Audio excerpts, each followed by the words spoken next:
Concussão. Essa é uma palavra que a gente ouve de vez em quando, né? Parece algo bem técnico, bem jurídico. E é.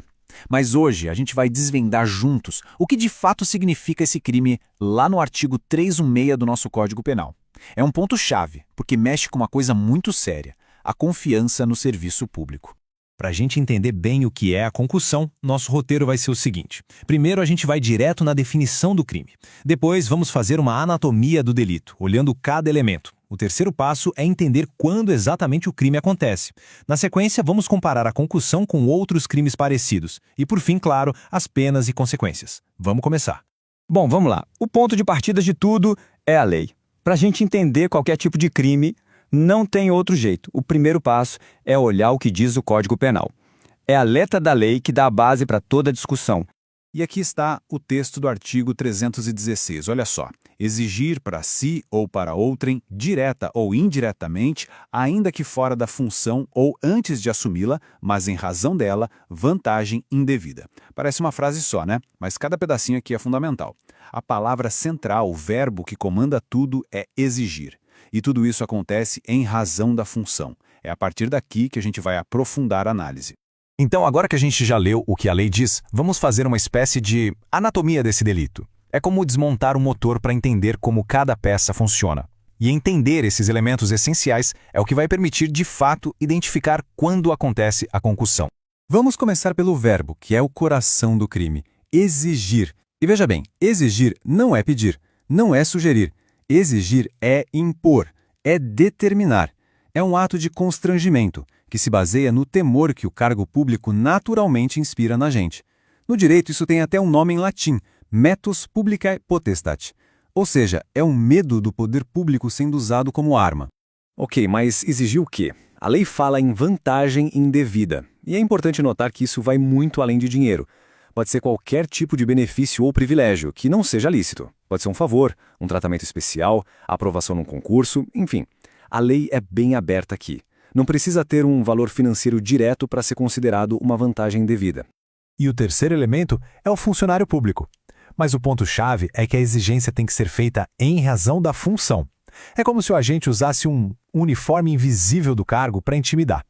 Não faz diferença se ele está de férias, de licença, ou até se acabou de ser nomeado e nem assumiu o posto ainda. O que importa é que ele usa a autoridade daquele cargo para fazer a exigência.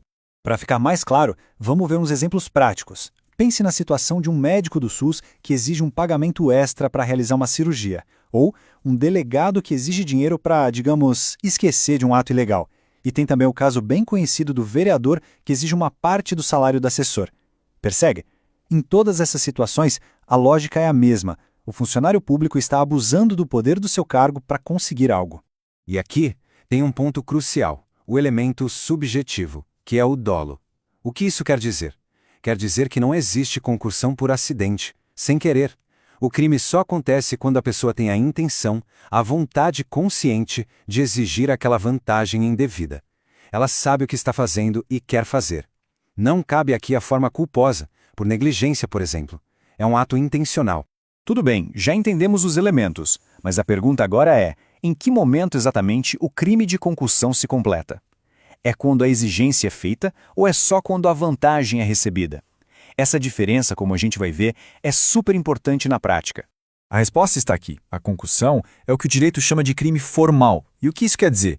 Significa que o crime se considera completo com a simples ação de exigir. O resultado, ou seja, receber ou não a vantagem, não importa para a consumação do crime. Então, para ser bem preciso, o crime se consuma, ele acontece de fato no exato momento em que a exigência chega ao conhecimento da vítima. A partir do momento que a vítima entende a exigência, pronto, o crime já está completo. Se ela vier a entregar o dinheiro ou o favor dias depois, isso é visto pela lei como um mero exaurimento do crime. É como se fosse uma consequência de algo que já aconteceu. E essa é uma consequência prática muito importante que a gente vê na jurisprudência. Olha esse caso. Um servidor foi preso em flagrante no momento em que recebia a vantagem. Só que a exigência tinha sido feita vários dias antes. O que o tribunal decidiu? Anulou a prisão em flagrante. Por quê? Porque o crime, como a gente viu, já tinha se consumado lá atrás, no momento da exigência. O flagrante teria que ser naquele momento. A prisão na hora do recebimento, sem o mandado, foi considerada ilegal. Mas, e a tentativa? É possível tentar cometer concussão e não conseguir? Sim, é perfeitamente possível. Pense no exemplo de um funcionário que escreve uma carta exigindo a vantagem, mas por algum motivo essa carta se perde no caminho e nunca chega até a vítima. Ele começou a praticar o crime, mas não conseguiu completá-lo por uma razão que fugiu do controle dele. Isso configura a tentativa.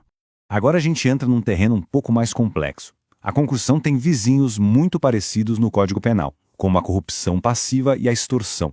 Saber diferenciar um do outro é fundamental, e a gente vai ver que a diferença está nos detalhes. A primeira grande diferença é com a corrupção passiva. E o segredo está no verbo. Na concussão, o verbo é exigir. É uma imposição, uma ordem. Já na corrupção passiva, o verbo é solicitar. É um pedido, uma sugestão. Na concussão, a vítima se sente intimidada, constrangida. Na solicitação da corrupção, ela tem mais espaço para dizer não. A concussão é, por natureza, mais grave por causa dessa imposição. E a diferença para a extorsão? Os dois crimes envolvem uma exigência com base no medo, mas a natureza da ameaça é diferente. Na concussão, a ameaça é o abuso da autoridade pública. O metus publicae potestate que a gente falou. É o medo do que o funcionário pode fazer usando o poder do cargo. Já na extorsão, a ameaça é de violência ou grave ameaça à pessoa. É uma ameaça de agressão física, por exemplo. A fonte do medo é outra. Agora um caso específico. E quando a exigência tem a ver com tributos, com impostos? Aqui entra um princípio do direito chamado princípio da especialidade. Ele diz que a lei específica prevalece sobre a lei geral. Então, se um fiscal exige dinheiro para não cobrar um tributo, ele não comete concussão, mas sim um crime previsto na Lei de Crimes Tributários, que é a Lei 8.137. É como se essa lei fosse uma chave específica para essa fechadura. Muito bem. Depois de entender o crime, como ele acontece e as suas diferenças, chegamos à parte final, as penas e as consequências. Afinal, o que acontece com quem comete o crime de concussão? A pena prevista no Código Penal para concussão é de reclusão de 2 a 8 anos, mais o pagamento de uma multa. É uma pena que pode variar bastante, dependendo das circunstâncias do caso, mas que já mostra a gravidade que a lei dá a esse tipo de conduta. E a pena pode ser ainda maior. A lei prevê um aumento de 1/3 se o crime for cometido por alguém que ocupa um cargo em comissão, uma função de direção ou de assessoramento. A lógica por trás disso é bem clara, né? Quem tem mais poder, quem ocupa uma posição de maior confiança, tem uma responsabilidade maior. Por isso, a punição também é mais severa. E para fechar, fica uma reflexão, uma questão que gera bastante debate. A gente viu que exigir na concussão é uma conduta mais grave do que solicitar na corrupção passiva, certo? Então, por que a pena máxima da corrupção passiva pode chegar a 12 anos e a da concussão vai só até 8? Essa é uma aparente falta de proporção na lei que deixa uma pergunta no ar. Será que o nosso sistema está punindo de forma coerente a conduta que, na sua essência, é a mais reprovável?